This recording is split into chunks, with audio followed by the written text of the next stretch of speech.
everyone, I'm a little bit late to filming this video. As you can see, I've already gotten some chicken breasts in the pan.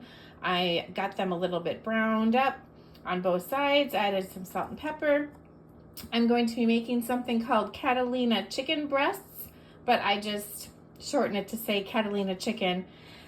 This is a recipe that I found online years ago from Kraft Food Family. It's so easy. Sorry if my hand's a little shaky there, but basically you take 6 small boneless, skinless chicken breasts, about 1.5 pounds, 2 teaspoons of vegetable oil, heat it up in the pan, make them a little browned on either side, and then in a bowl combine 1/2 cup of Catalina dressing, 1/2 cup of apricot jam, and then 1/2 package of dry onion soup mix, which is about 3 tablespoons.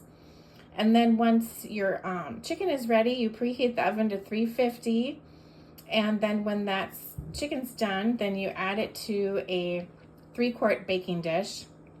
I only have a 9 by 13 pan sprayed with cooking oil, but I think that'll work out just fine. And then you mix the dressing, the jam, and the soup mix in a small bowl and pour it over the chicken when you put it into the pan, and you bake it 45 minutes.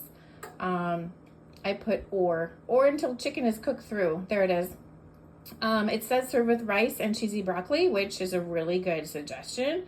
I have also just made these ahead of time and then cut them up and put them on a salad for lunch. So stay tuned for the cooked portion. So there's the apricot jam, Catalina dressing, and then the 1/2 package of dry onion soup mix all mixed together.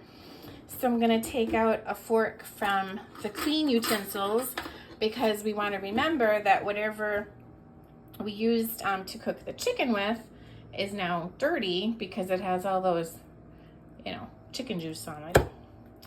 So I'm just going to move these into the baking dish, baking pan as the case is. They don't have to be fully cooked through since you are baking the chicken in this apricot jelly Catalina dressing onion soup concoction for 45 minutes in a 350-degree oven. They don't have to be fully cooked through because they're going to keep cooking with all this yummy goodness sauce on top of them. So let's pour it on top. Okay, I did not film that because the noise that it makes, my spoon makes in the Pyrex dish is really loud and can be really grating for some people's sensitivities. So I didn't want to video record that one. Anyway, so just spooning the yummy goodness on top of the chicken, and then I'm gonna get it into the oven. The recipe didn't say that I had to cover it with any aluminum foil, or a cover, so I'm just going to leave it exposed like this to the heat. I'm sure it'll be bubbly and it'll probably be sticking also to the bottom of the pan, which is why I sprayed it first. I haven't made this recipe in so long. I don't really remember how it turns out. I think it's really like a sticky mess, kind of a cleanup. But man, is this chicken ever flavorful, and it's got a sweet and tangy kind of flavor because of the sweet of the apricot, the tangy of the Catalina, and then that onion soup mix is just really sets it off. It's really yummy. Okay, I'm gonna come back. Ta-da! Here is the finished product. I had to cut the big piece of chicken open just to see.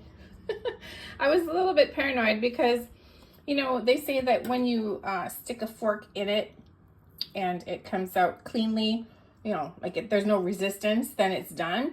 Well, I couldn't find a fork. I used a spork, and I was like, well, it's not going to go in, so I have to cut a piece just to confirm. But of course, it's been in here for like 45 minutes. There's Alexa going on. So yeah, looks good, huh? I think I'll get this out of the pan, let it cool off, and then have a little nibble, and then put the rest in the fridge when it's all the way cooled off, and then I'll be able to clean out the pan. Easy peasy. Bon appetit.